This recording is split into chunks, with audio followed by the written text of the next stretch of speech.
નામદાર નાલસાના કાર્યક્રમ મુજબ નામદાર ગુજરાત હાઈકોર્ટના કાનૂની સેવા સત્તામંડળ દ્વારા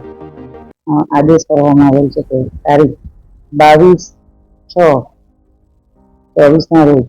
મેગા લોક અદાલતનું આયોજન કરવામાં આવેલ છે અને તે લોક અદાલતમાં મૂકવામાં આવનાર કેસો અલગ અલગ પ્રકારના રાખવાનું સૂચન છે અને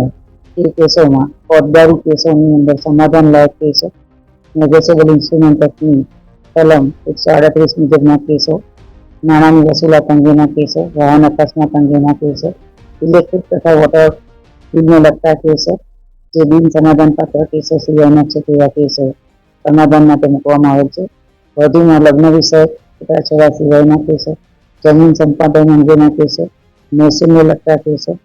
એવી દાવાઓ જેવા કે ભાડા કબજાના દાવા, સુખાધિકાર, માનવ વિશિષ્ટ પાલનના કેસો વગેરે કેસોના પક્ષકારો તથા વકીલો રહીને તેમના કેસો સમાધાન માટે લોક અદાલતમાં રાખવા સૂચન કરવામાં આવેલ છે. અને આવતી આ 22/6/24ની લોક અદાલતની અંદર વધુમાં વધુ કેસોનો નિકાલ થાય તે માટે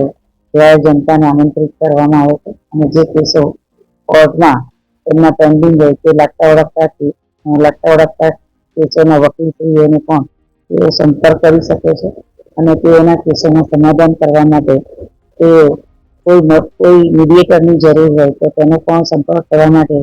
ડિસ્ટ્રિક્ટ કોર્ટના લીગલ સર્વિસ ઓથોરિટી અન્વયે ફરજ બજાવતા સેક્રેટરીશ્રીનો પણ સંપર્ક કરી શકે છે અને તમામ કેસોનું સુખાકારી સમાધાન થાય તે માટે આ મેગા લોક અદાલતનું આયોજન કરવામાં આવેલ છે. અને આ લોક અદાલતનો વધુમાં વધુ લોકો લાભ લઈ શકે તે માટે દરેક પક્ષકારોને આથી આમંત્રિત કરવામાં આવે છે.